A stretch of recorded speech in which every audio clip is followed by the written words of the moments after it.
Muxtasar Minhajul Qasidin İmam İbn Qudama al-Maqdisi Dünyani ayıplash to'g'risida Qur'on Karimda dunyoni ayıplagan, uningga qiziqmaslik targ'ib qilgan va dunyo haqida misollarni bayon qilib kelgan oyatlar ko'pdir. Xuddi Alloh taolaning shu so'zlaridek: Ayollar, o'g'illar, oltin kumushdan to'plangan ko'p mollar, arg'imoqlar, chorvalar va ekindilardan iborat ko'ngil tortadigan narsalarning muhabbati insonlarga chiroyli ko'rsatildi. Ular dunyo tirikchiligida manfaatlanadigan o'tkinchi shaylardir. Allohning dargohida bo'lsa, qaytadigan go'zal joy, ya'ni jannat bordir.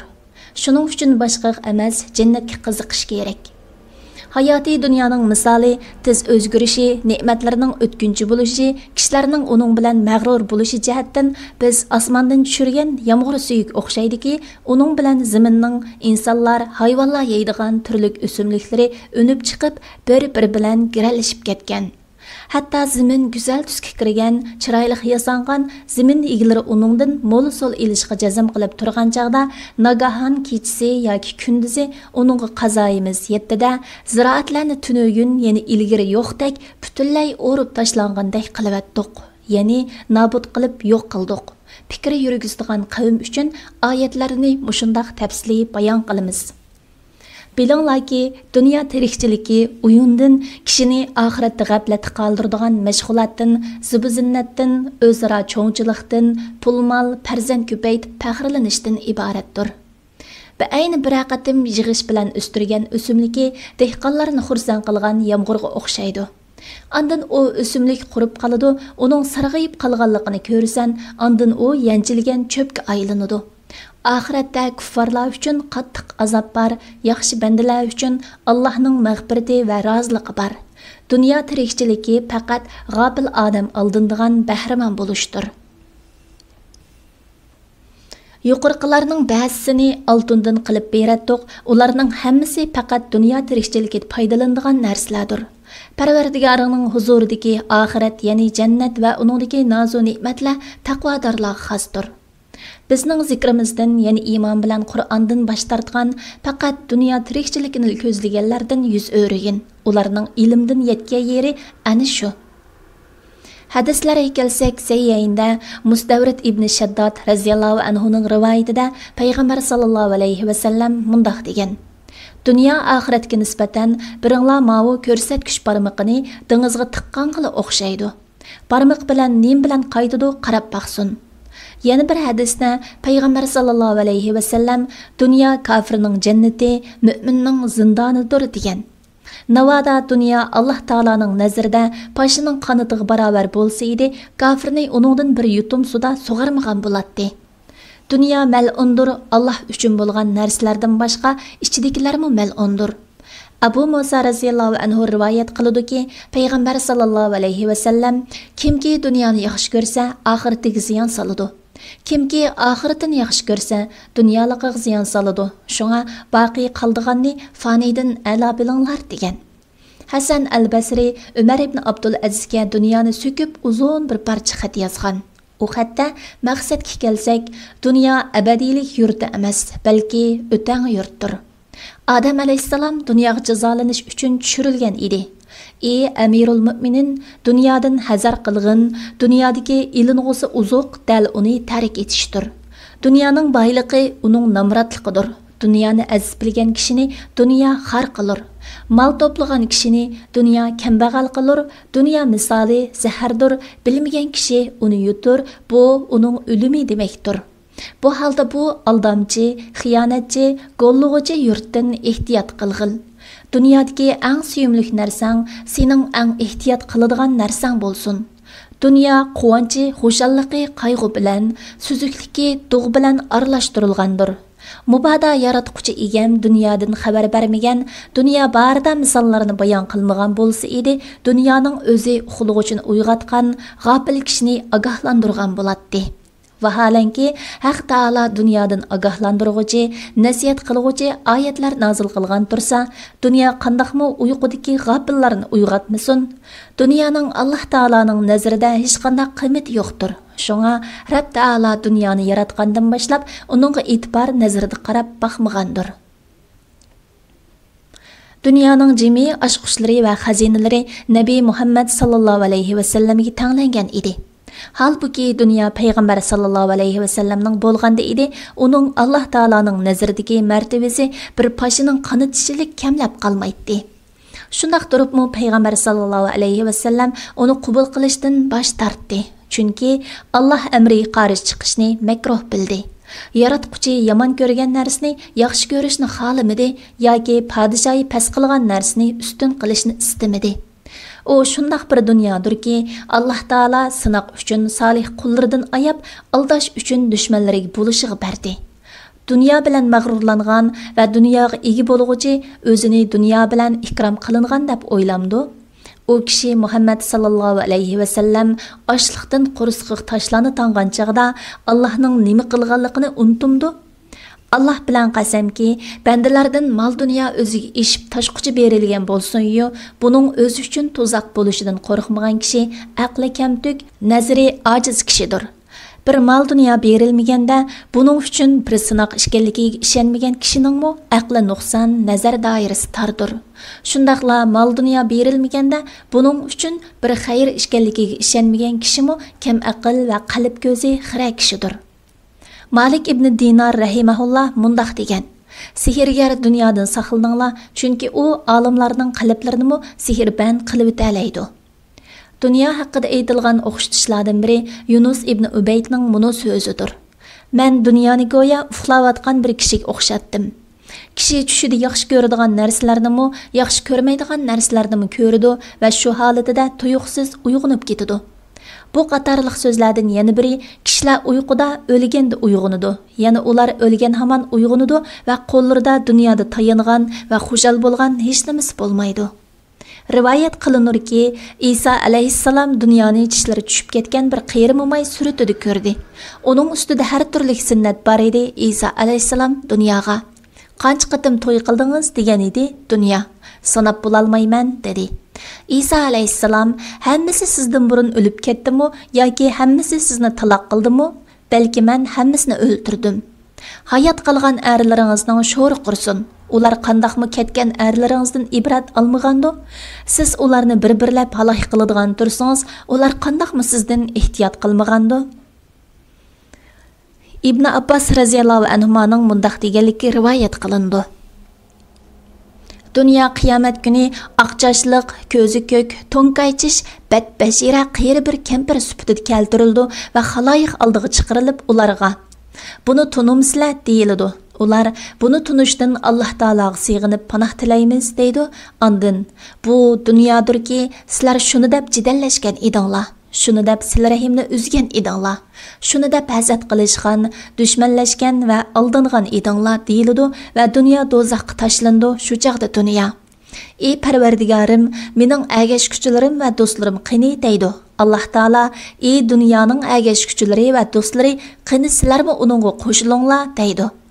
Abul A'la rahimahullah mundaq degan: Tushimda qiyri bir ayolni ko'rdim. Uning ustida har turli zinnat bor edi. Kishilar uningga qarab hayronlikda to'xtab turib qolgan edi. Men: "Voy bechora, siz kimsiz?" degan edim. U: "Meni tunimamsan?" dedi. "Yo'q, men dunyo. Alloh taologa sig'inib, sening yomonligingdan panoh so'rayman. Sen mening yomonligimdan saqlanishni yaxshi ko'rsang, pul molni yomon ko'rgin." Allah do'stlaridan biri mundaq degan: "Men tushimda dunyoni badbashira, dumchak va qiyri bir mo'may holatida ko'rdim. Boshqa bir misol shun bilginki, sen 3 turli holda bo'lasan. Biri sen nishnim emas holating, bu sen yaratilishdan ilgirki holatdir. Yana biri sen o'lgan soatdan e'tiboran manguga qilish holatingdir. Unda sening ro'ying teningdan ayrilgandan keyin mavjud holat saqlanib qoladi. U ya jannatda va ya do'zaxda bo'ladi. Bu bo'lsa abadil abad qilishdir. Bu ikki holat orasida yana bir o'ttiral bir holat bordurki, ana shu sening dunyodagi kunlaringdir. Buning miqdoriga qara va uni yuqorqi ikki holatga silishtirib ko'rgin. Shundala sen dunyo hayotingning ko'zni yumib ochgandan oz vaqt ekanligini bilasan. Dunyoga mushu nuqtadan qaragan kishi uningga ishonmaydi, yo'lanmaydi. Dunyodagi kunlari musibat va tarjilikda o'tdimi yoki kengrichilik va bayoshatlikda o'tdimi parvo qilmaydi.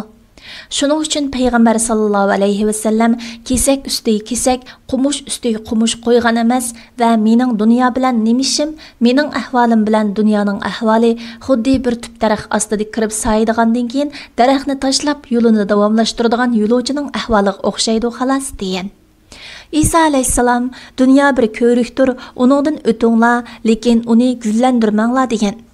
Bu nəhayət roşan bir misaldır. Çünki dünya ahiretki tutashqan bir ko'rikdir. Bu ko'rikning birinchi turiki büshük bolsa, ikkinchi va oxirgi turiki qabrdir.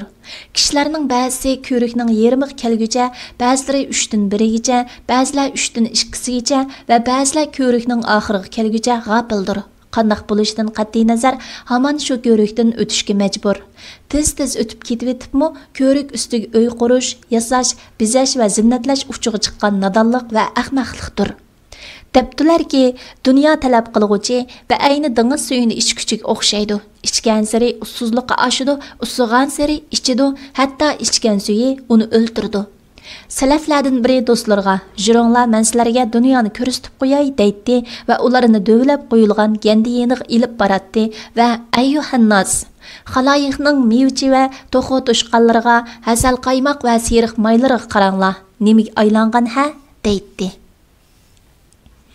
Boshqa bir misol. Hasan al-Basrining mundaq deganligi rivoyat qilindi. Menga payg'ambar sallallohu alayhi va sallamning mundaq deganligi yetdi. Mening sizlarning va dunyoning ahvoli xuddi chang tuzanliq bir cho'lda mangan kishilarga o'xshaydi-ki, ular qanchalik yo'lni besib bo'lganligini va yana qanchalik yo'l qolganligini bilolmay turganda, uzuq tuliki tugab, minarga ulug'i yo'q holda cho'lning o'ttirida chorasiz qilib qoladi. Hem aç susiz, hem merkep ulaqsız. Ular hayatdan tamamen ümidin üzüp turganda, ushtumtut bir qurp huzur kiyim kiygen, beshidan su tamchilab turadigan bir kishi chiqib keladi. Ular o'zicha. Bu kishi yaqinlaridagi bir vahadan kelgan o'xshaydi. Vaha yiroq bo'lmasa kerak deyishidi. U kishi ularning yeniga kelib, "Hay xiloyiq, holinglar qandaq?" deydi. Ular "Holimiz ko'rib turguningdek" deydi u kishi. Aytinglarchi, agar sizlarni qanig'icha tatliq suv va ajoyib yeshillik bog'larga boshlab borsam, nima qilsizlar deydi. Ular "Sen hech ishda oziylik qilmaymiz" deydi. U "Alloh bilan qasam qilib turib ahdi beringlar" deydi. Payg'ambar sallallohu alayhi va sallam ular Alloh bilan qasam qilib turib, u kishiga hech ishda oziylik qilmaslikqa ahdilar berdi. U kishi ularni suv va yeshillik bog'lariga bar yerga ilib keldi va u kishi ularning orasida Alloh xohlagan muddatgacha turdi. Ondan "Ey xaloyiq, qani turinglar, safar qilamiz" deydi. Ular "Qayerga?" deydi. U kishi "Sizlarning bu suyunglarga va bog'laringlarga o'xshamaydigan suv va bog'lar bar yerga" deydi. Shuning bilan kishilarning ko'pinchisi Alloh bilan qasamki, biz buningdek suv va bog'lardan tamoman noumid bo'lib turganda, bularni topdik, biz buningdan yaxshi turmushni qanday qilamiz deydi. Ulardan az bir qismilar "Sizlar bu kishiga osiylik qilmaslikqa Alloh nomi bilan qasam qilib turib ahdi bergan emasmidinglar? Bu kishi sizlarga avvalgi gapida rost so'zladi.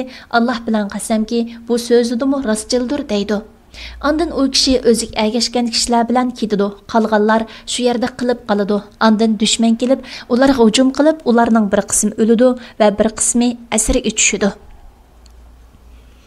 Sayyinda Abu Musa raziyallohu anhuning hadisida payg'ambar sallallohu alayhi va sallam mundaq degan: "Mening va Alloh meni avatgan haqning misoli xuddi shundoq bir odamning ahvoliga o'xshaydi-ki, u o'z qavmiga mundaq deydi: Ey qavmim, men yov qo'shinini o'z ko'zlarim bilan ko'rdim. Men ochiq ogohlantiruvchiman, tez qaychinglar." Bu gaplarni anglagan kishilardan bir turkumi uningga itoat qiladi va avval kecha yo'lga chiqib, asta-asta yiroqlashib dushmandan qutuladi. Yana bir turkumlar uni inkor qilib, o'z yerida tangat qo'zidi va yov qo'shini atiganda bostirib kelib, ularni o'z yurtida halok qiladi va qirib tashlaydi.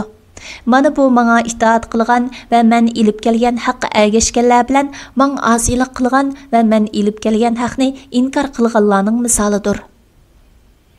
Dunyoning haqiqati, dunyoning ayiblanadigan va maqtaladigan tarafi. Nurg'un kishilar dunyoni mutlaq qarlaydigan so'zlarni anglagan va bularni insonlarning foydalanish uchun yaratilgan mavjudotga ishora deb tushunib olishgan va natijada o'zlari uchun foydali kerakli bo'lgan yemak-ichmaklarini tark etgandir. Allah Taala insonni nafsiga manfaatli narsaga intiladigan tabiatda yaratgan. Ba'zilar nafsi bir narsaga intilsa, o'zlaricha zoitlikning payti deb qaraganligi va nafsining mo o'ziga tushliq haqlari borligini bilmaganlik uchun bu arzuq to'sqinlik qilishdi. Zoit bo'lganlarning ko'pinchisi mushu holda bo'lib, ular buni ilmning ozligidan qildi. Biz hech bir tarafga ig'ib ketmasdan haqiqatni oshkor qilib shundoq deymizki, dunyo insonlar ko'rib turayotgan mavjud shaylardan iborat bo'lib, har insonning uningdan nasibasi bor. Bu mavjud shaylar bo'lsa, zamin va uning ustidagi narsalardir. Ya'ni yer yuzi insonning turalg'usidir. Yer yuzidagi kiyim-kechak, yemak-ichmak va nikohlanish qatorliqlarning hammasi Alloh taolo tarafga yo'l olg'uchi badan ulug'ining halibidir. Xuddi haj yo'lidagi to'yga safarda ehtiyojining ta'minlanishi bilanla tirik qila olganga o'xshash badanimizmo ehtiyoji qamdilishi bilanla mavjudlikni saqlay oladi. Demak, bu ehtiyojlarini buyurilgan yo'l bo'yicha qamdag'uvchilar maqtiladi, aksicha ochko'zlik bilan changal-changallab hojatidan ortiq olg'uchi ayiblanadi. Ochko'z kishining dunyolik narsalar ilishining hech qanday ma'nosi yo'q. Chunki ochko'zlik insonni foydadan ziyonga tashlaydi va oxiratni o'ylashdan mashg'ul qiladi. Shu vajidan ko'zlangan narsa qo'ldan ketadi. Undaq kishi beayni to'ygisiga halab beradigan sug'urib va turlik po'pib bizaklarni taqab yurib, hamrohlarining minib bo'lganligini unutib, cho'lda o'zi va to'ygisi yirtqush hayvonlarga o'lji bo'lgan kishiga o'xshash bo'lib qoldi. Dunyolikdan hojat miqdorida olmaslikning, bu haqda astoydil bo'lmaslikning haqliq bir tarafi yo'q. Chunki ular to'yga o'ziga yaram narsalarni yegandilar mengishga qodir bo'la oladi. Shunga sog'lom yo'l o'tiral yo'ldir. O'tiral yo'l bo'lsa, ko'ngli tartib tursimi dunyolikdan ehtiyojiga tushliq miqdorida ilishdir. Chunki nafsga arzu qilgan narsani berish, uningga yordam qilganlik va uning haqqini ado qilganlik bo'ladi. Sufyan Savri rahimahullah ko'p vaqtlarda yaxshi tamoqlarni yeydi va safarda yeni g'azal halvas ilib oladi. Ibrohim ibn Adham rahimahullah ba'zi vaqtlarda yaxshi tamoqlarni yeydi va mundaq deydi: "Topalsaq erkakdek yeymiz, topalmasak erkakdek sabr qilamiz." Payg'ambar sallallohu alayhi va sallam va sahabi kiramlarning hayotiga qarab baqayli, ular dunyodan foydalanishda oshirib etmagan edi. Nafsning haqlariga sal qarmagan edi. Nafs arzu qilgan narsaga yaxshi qarab beqish kerak. Agar u nafsni qo'g'dash, davomlashtirish, isloh qilish va yaxshi ishlar uchun jonlantirishga foydali bo'lsa, to'smaslik kerak. Agar yuqorida tilga ilingan manfaatlarga munosabatlik bo'lmay, faqat shahvatini qandirish uchun bo'lsa, ayiblanadi. Mana bu zoitlik qiladigan paytdir. Bexillik, herismanlik, tamaxo'rlikning ayiblanadiganligi, malning ayiblanadigan va maqtiladigan taraflari, qanoatchan bo'lish, sixiy bo'lish va shuningga o'xshash sifatlarning madiyalanadiganligi to'g'risida. Malning o'zi ayiblanmaydi, balki insondagi sifatlar sababidan malni ayiblash yuz beradi. O sifatlar bo'lsa, insonning malga qattiq erisman bo'lishi yoki uni elish halol bo'lmaydigan o'rindan elishi yoki malning zakotga o'xshash haqqini bermasligi yoki malni halol bo'lmaydigan yerga sarf qilishi va yoki mal bilan faxr qilish qatorliq sifatlardir.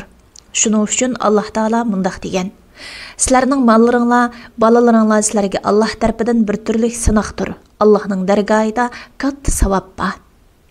Sunan Tirmizida Payg'ambar sallallohu alayhi va sallamning mundaq deganligi rivoyat qilindi: "Mal va mansab savdosining bir musulmonning diniga bergan ziyni ikki och bo'rining bir qutaniga kirib, jiginni yeb, qolganini o'ldirib, mal egisiga solgan ziyindan texmi cho'ngdir." Salaf solihlar malning fitnasidan bak qo'rqatdi. Umar raziyallohu anhu shaharlarning fatih bo'lganini ko'rsa, yig'lab ketadi va Alloh taolo bu fatihlarni o'zining payg'ambari va Abu Bakr ikkisiga berishni xohlamay, Umarga bergisi kelib nisb qilgani yo'q, deydi. Yahya ibn Muaz rahimahulloh mundaq degan: "Pul chayonga o'xshashdir. Shun sen uningga obdan demidi qilolmasang, uni olmag'in, chunki u seni chiqib olsa, zahri seni o'ltirdi." Yahyaga uningga demidi qilish degan nima deyilgan edi? U malni haloldan tepish va halolga sarf qilish dedi. U yana banda o'lib ketganda uning miliga kishilar mislini anglab baxmagan ishki musibat keladi degan. Uningga qaysi ishki musibat dedilar? U barliq milidan ayrilib qoladi va u mallardan savol qilindi dedi. Malni maqtash to'g'risida. Yuqorida malning o'zining ayıplanmaydiganligini bayon qildik. Balki mal maqtilish kerak. Chunki mal din va dunyoning manfaatlariga erishish sababidir. Allah Taala malni yaxshilik deb atadi. Mal bo'lsa insonning tirikchiligining asosidir. Allah Taala mundaq degan: "Allah tirikchilikinglarning asosi qilgan mallaringlarni ahmoqlarga tutqizib qo'ymanglar." Said ibn Musayyab rahimahullah aytadi: Mal orqali obro'yni saqlashni, sil rahim qilishni va malning haqqini ado qilishni o'ylasimi, haloldan mal to'plashni ko'zlamagan kishida yaxshilik yo'q. Abu Ishaq Saibi rahimahullah aytadi: Ular mal dunyoning kengrichiligi dinga yordam beradi deb qaraydi. Sufyan Savri rahimahullah mal bizning bu zamonimizda mu'minlarning quroliga o'xshashdir degan. Xulos kalam, mal zahrmi va zahr qaytaruvchi dorisimi par bo'lgan bir yilonga o'xshashdirki, uning zahr qaytaradigan dorisi, uning foydalari, ofatlari bo'lsa, uning zahridir. Shuning uchun kimki malning ofatlari va foydalarini bilsa, malning yomonligidan saqlana oladi va malning yaxshiligidan foydalana oladi. Malning foydalari dunyolik va diniy deb ikkiga bo'linadi. Dunyolik foydalari hamma uni biladi, shunga ular mal talab qilishga butun vujudi bilan berildi. Malning diniy foydalarini 3 turga ixchamlashga bo'ladi. Birinchi tur malni haj yoki jihodga o'xshash ibodatlarni qilishda yoki tirikchilikning zaruriyatlaridan bo'lgan yemak-ichmak, kiyim-kechak va turalg'u joyga o'xshash ibodatlarni qilishda yordam bo'lish uchun o'ziga nafiq qilg'il bo'ladi. Chunki bu hojatlar to'liq bo'lmasa, qalb, din va ibodatga berilolmaydi. Ibodat qilishga ilib boradigan vositami ibodatdir. Shunga diniga yordam bo'lish uchun dunyolikdan yetarlik miqdorda ilish diniy manfaatlar jumlasidandir. Hojat miqdoridan ziyoda ilish va rohat farog'atda yashash buning sirtida, chunki u dunyoning nasibalaridandir.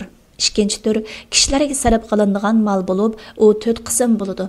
Birinchi qism sadiqa qilish. Sadiqa qilishning fazilatlari ko'p va mashhurdir. Ikkinchi qism odamgarchilik qilish, ya'ni molni boylarga va ulug'larga ziyofat, hadiya va yordam qilish qatorliqlarda sarf qilish. Bumu diniy manfaatlar qatoridandir. Chunki mol orqali banda, do'st va yaqinlarga erishadi.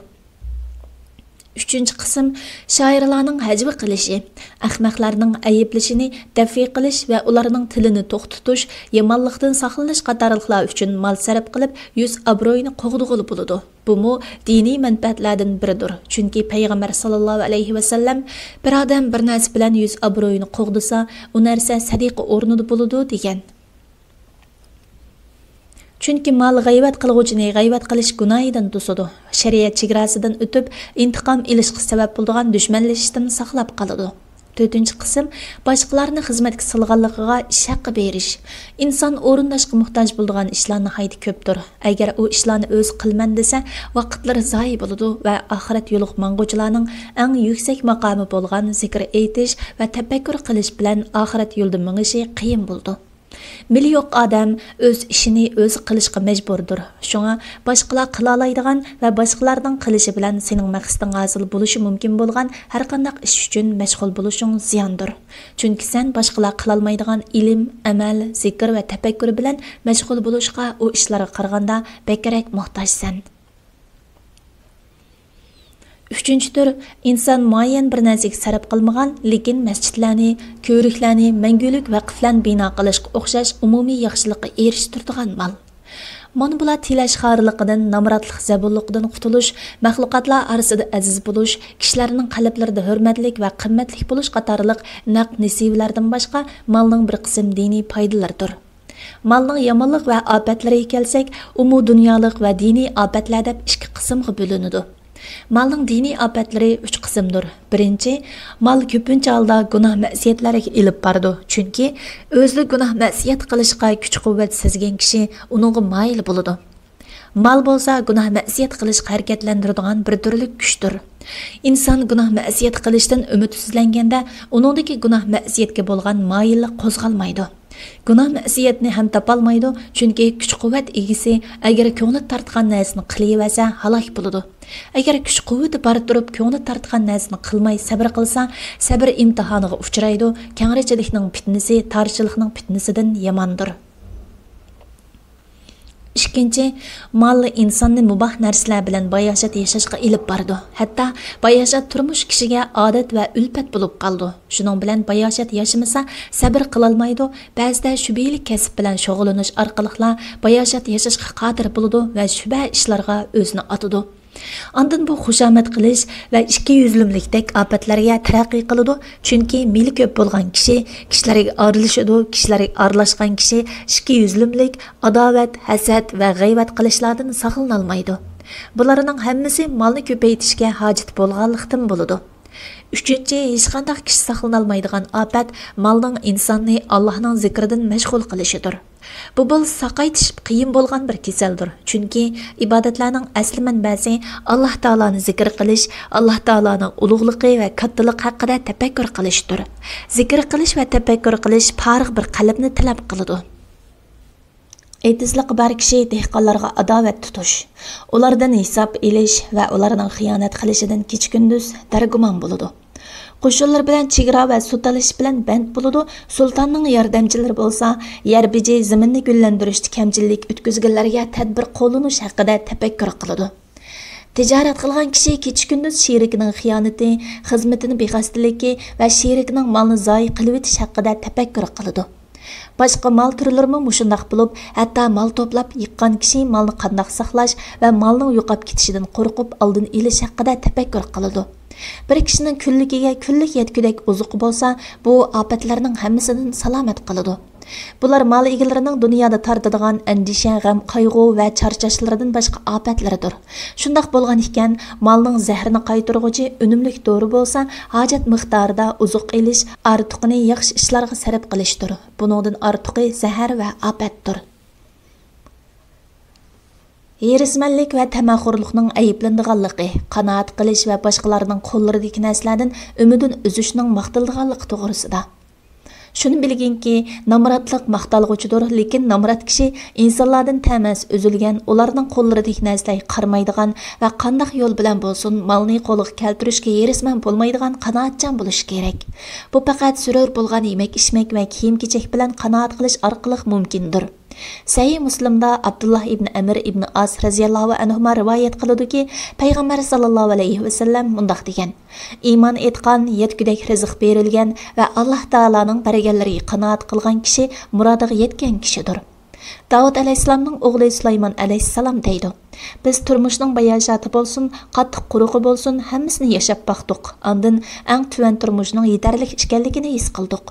Bir hadisda Jabir raziyallohu anhu rivoyat qiladi-ki, Rasululloh qanoat qilish tugamas boyliqdir degan. Abu Hazim rahimahulloh mundaq degan: 3 turli xislat bor bo'lib, ular bilan kishining aqli mukammal bo'ladi. Ular o'zini tunish, tilini saqlash va Alloh azza va jalla bergan rizqqa qanoat qilishdir. Ba'zi hakimlar mundaq bir jumlani o'qigan: qanoatkorlikni yepinchi qilsang aziz bo'lasan. Yerismanlikka kelsak, payg'ambar sallallohu alayhi va sallam yerismanlikdan to'sib, ey xaloyiq, rizqni chiroyliqcha talab qilinglar, chunki banda peshonasiga putilganga erishadi degan. Payg'ambar sallallohu alayhi va sallam yana tamaxurlikdan to'sib, kishilarning qo'llaridagi narsalardan umidsiz bo'lishga bel bog'lig'in degan. Ba'zilar agar tamaxurlikqa otang kim deyilsa, tamaxurlik taqdir qilinganga shak qilish deb javob beradi.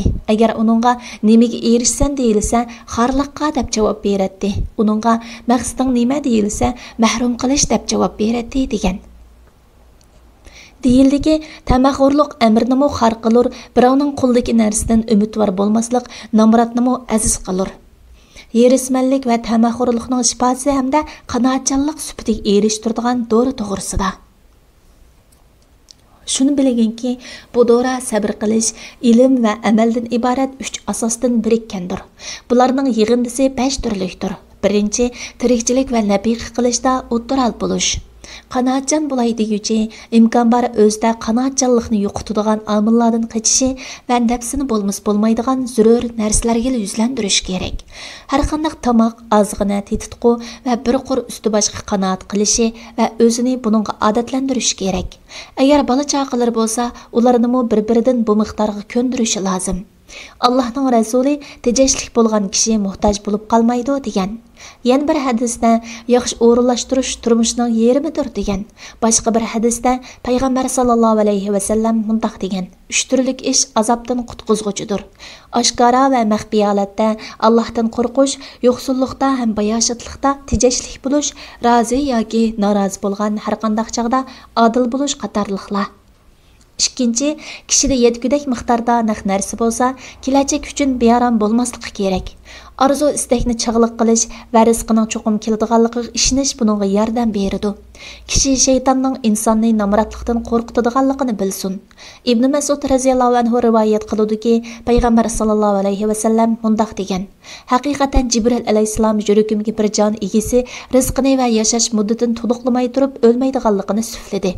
Shunga Alloh taoladan qo'rqinglar va rizqni chiroyliqcha talab qilinglar. Rizqning kechikishi sizlarni Alloh azza va jallaga qarshi ma'siyatlarni qilish bilan rizq talab qilishga elib bormasin. Chunki Alloh taolaning huzuridagi ne'matga faqat Alloh taolaga itoat qilish bilan erishildi. Rizq kelishini kutayotgan bir eshik etilsa, qalbi bearam bo'lmasligi kerak. Chunki hadisda Alloh taolo o'zining mu'min bandasiga o'ylamgan yerdan rizq berishni xohlaydi deyilgan.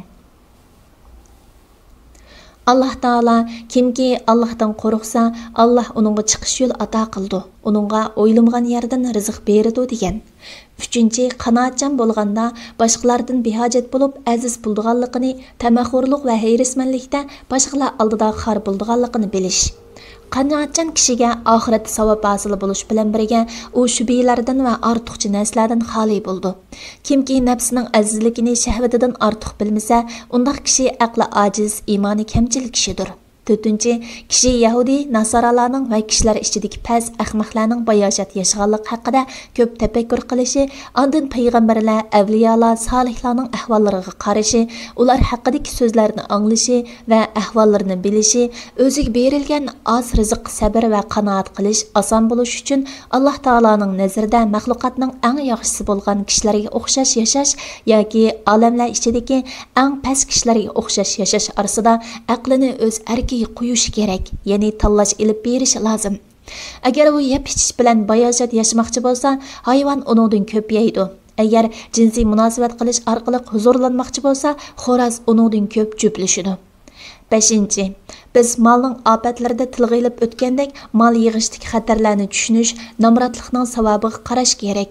Bu davomliq dunyolikda o'zini tuvan, diniy jihatda o'zidan yuqori kishilarga qarash bilan mukammallashadi.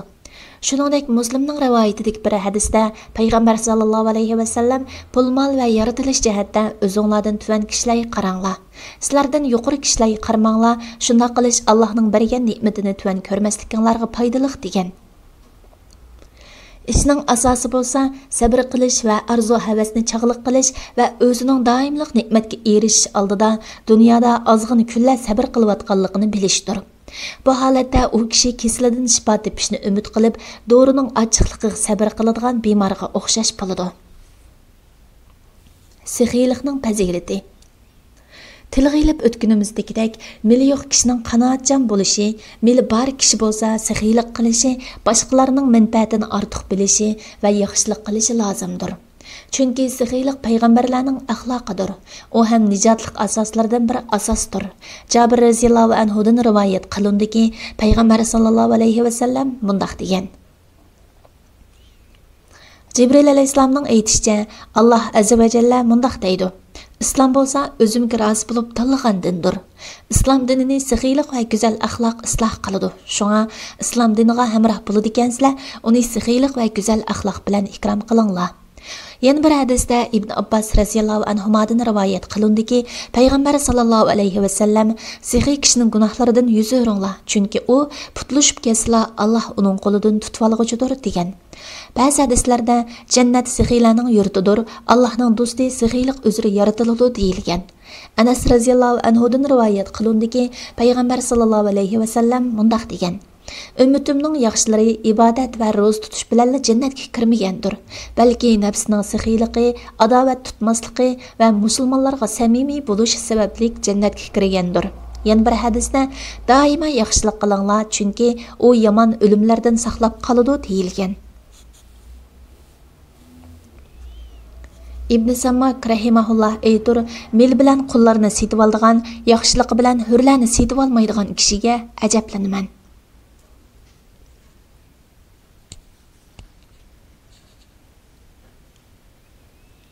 Sahihlarning ba'zi qissalari.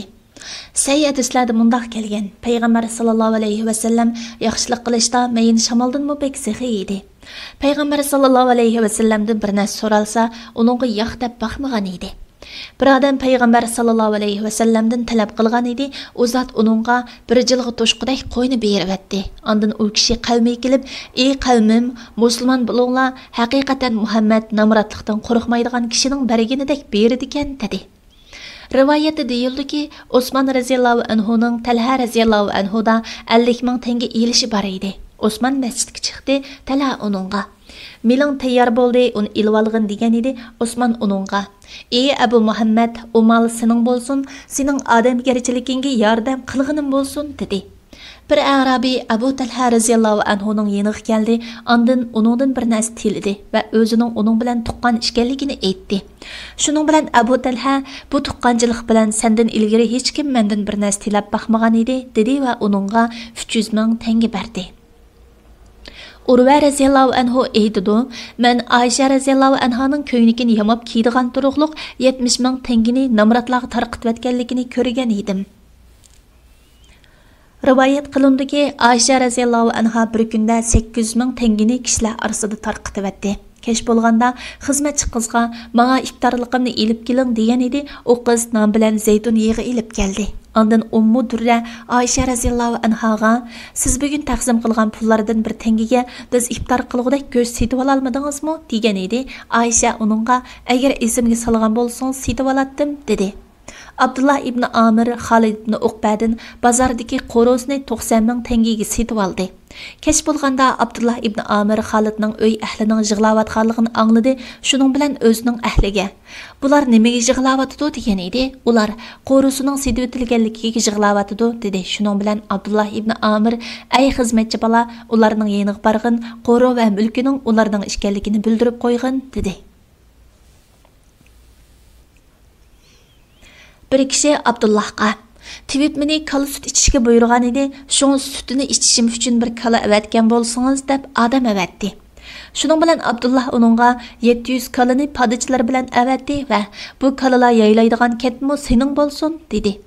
Ali ibn Husayn raziyallohu anhuma Muhammad ibn Usama ibn Zaydning keslini yo'qlab borgan edi. Muhammad ibn Zayd yig'lashga boshladi.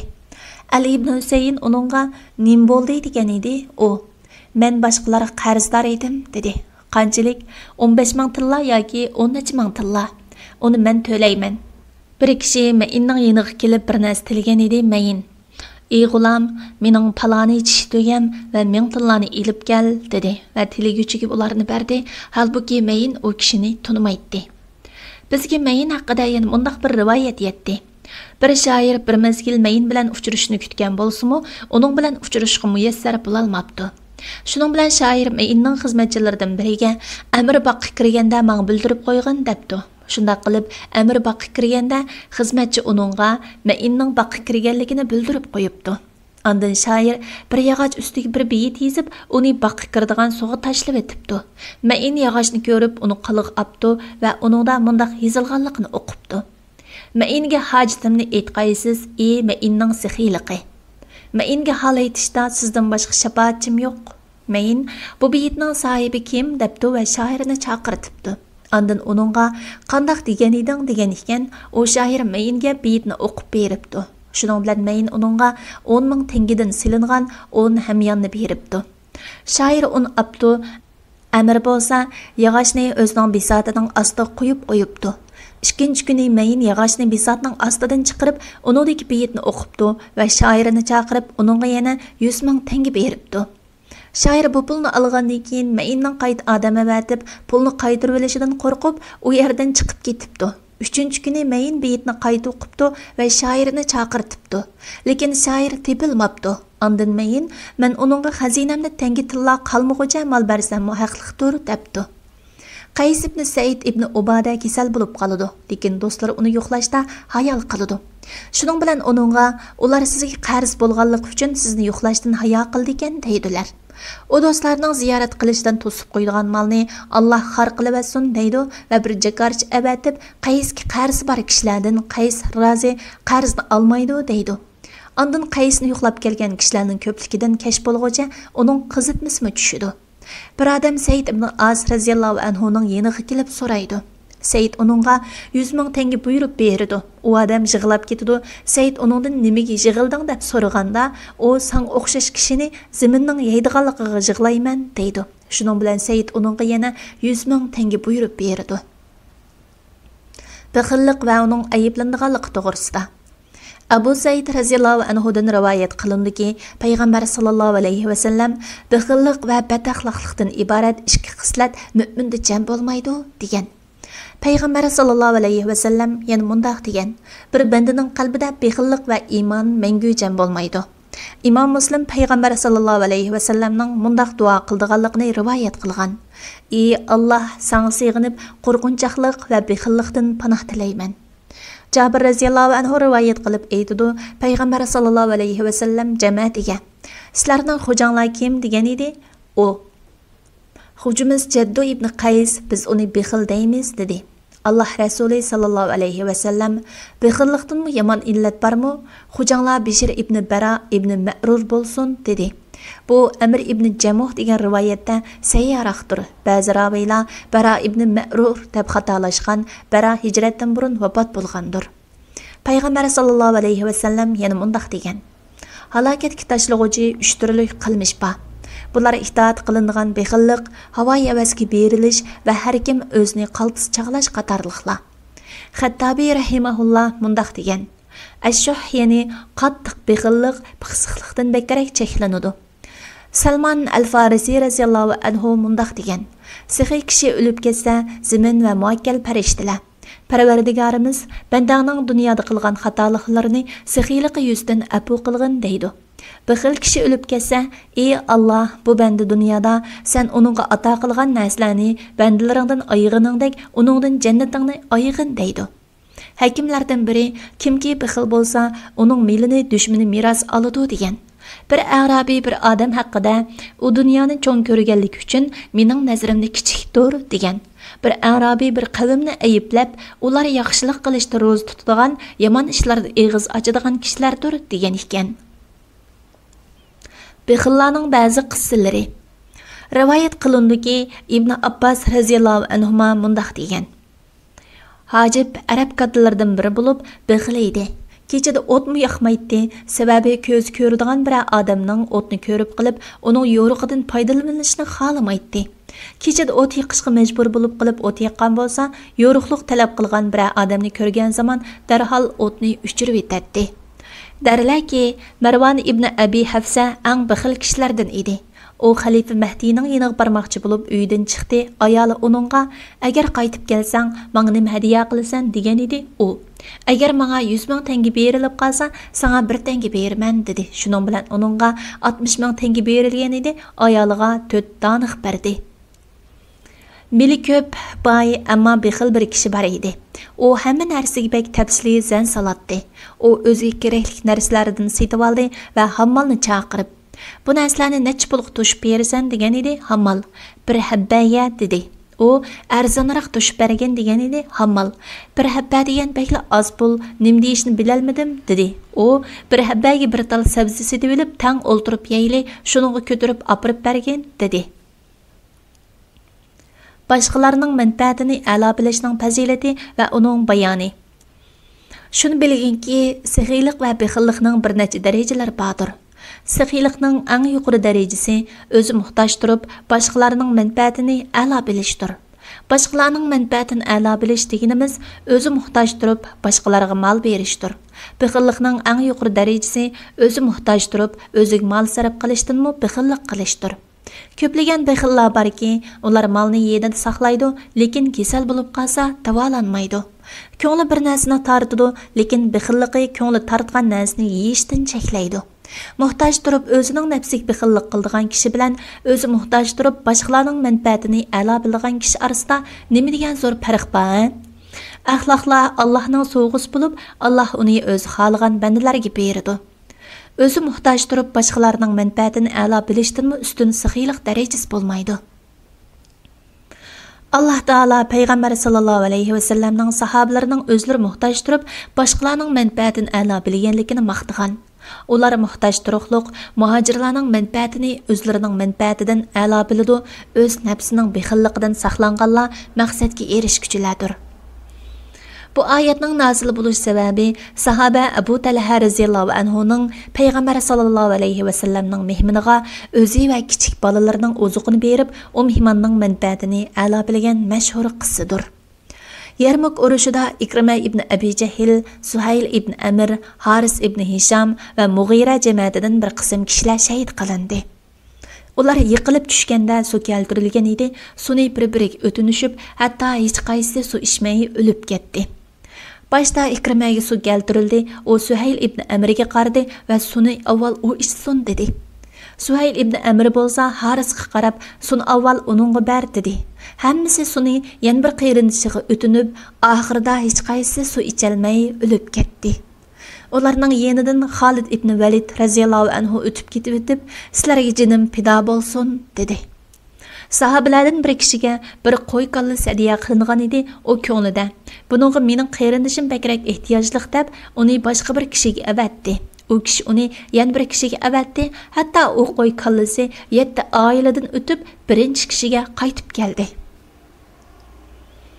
Abdullah ibn Ja'far itizliqiga chiqdi va bir qavmning bir xo'rmizorligiga tushdi. O xo'rmizorlikda bir qora tanlik bola ishlayotdi. Shu asnoda bola o'zining yemikini ilib keldi, ondan boqqa bir it kirdi va balaga yaqin keldi. Bola uningga bir girdi tashlab berdi, it uni yeb bo'ldi. Bola uningga yana bir girdi tashlab berdi, it uni yeb bo'ldi. Ondan bola uningga 3-chi girdini etib berdi, it uni yeb bo'ldi. Buningga shohid bo'lgan Abdullah balaga "Hey bala, sening har kunlik yemikin qanchalik?" degan edi. Bala "Sen boy ko'rganchilik" dedi. "O'zing muhtoj turib nimishqa itni a'lo bilding? Bu atrofda it yo'q. Demak bu it yiroq musofidan och qursa qoldi keldi. Shu uni qaytirib o'tishdan hayo qildim" dedi. "Endi sen qanday qilsan?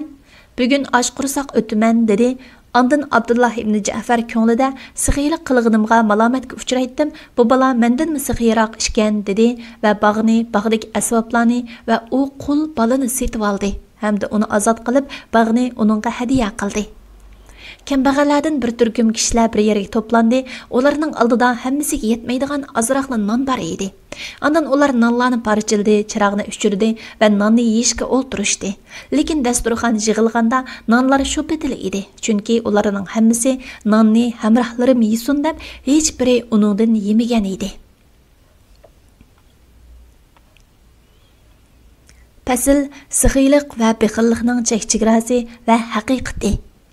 Kishilar sixiylik va bexillikning chek-chegarasi haqida so'zladi. Bir qism kishilar bexillikning chek-chegarasi berish vojib bo'lgan haqni bergil unumaslik deb qaradi va berish vojib bo'lgan haqni ado qilgan kishi bexil hisoblanmaydi dedi.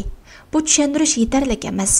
Chunki bir kishi balajoqlarga hokim nafiq belgilab bergan miqdorda yemeklik bersa, lekin ortiqroq yemeklik yoki bir necha xurma berishdan qisinsa, undaq kishi mo bexillar qatoridan hisoblanadi. Buningda to'g'ri bo'lgan qarash, shariatda berish vojib bo'lgan narsani berish va odamgarchilik yuzidan berish lozim bo'lgan narsani qalbi rozi bo'lib berish orqali bexillikdan pok bo'lg'ili bo'ladi. Shariatda berish vojib bo'lgan narsaga kelsak, zakot va balajoqlar berilgan nafiqadir. Odamgarchilik yuzidan berilgan narsaga kelsak, qisinish va kichik narsalarning tafsilotiga pisand qilmaslikdir. Chunki undaq qilish qabih hisoblanadi. Bu holat hal sharoit va shaxslarga qarab o'zgaradi. Ba'zida namratning qilishi yomon sanalmaydigan ishni boyning qilishi yomon sanaladi. Kishining yodlariga qaraganda o'z ahlidan, yaqinlaridan va qo'shnilaridan ayishi yomon sanaladi. Demak, bexil kishi shariat hukmi yoki odamgarchilik yuzidan nomuvofiq ishni qilgan kishidir. Bir kishi shariatda belgilangan haqni va odamgarchilik haqqini bersa, bexillikdan pok bo'lgan bo'ladi. Lekin buningdan oshirib bermagan kishi sixiylik sifati bilan sifatlanmaydi. Ba'zilar sixiy kishi minnat qilmay beradigan kishidir degan va yana ba'zilar berishdan xo'shallik topadigan kishi sixiydir degan.